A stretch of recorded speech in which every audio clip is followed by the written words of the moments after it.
দুপুরে খেতে বসে মনে হলো বদমাশ লোকটাকে একটা ফোন করি।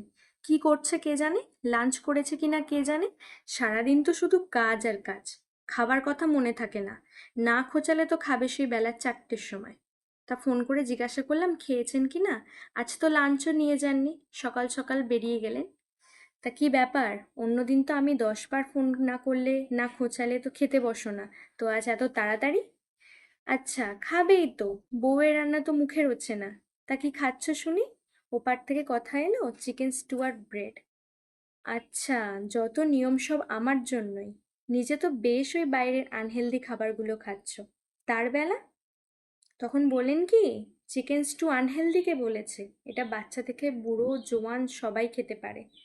আমিও বললাম হুম হুম, জানি জানি, ঠিক আছে, আজ রাত্রে আমিও এটাই বানাবো, চিকেন স্টু। দেখবো তুমি কত খাও। ঠিক আছে, আজকের মতো চললাম।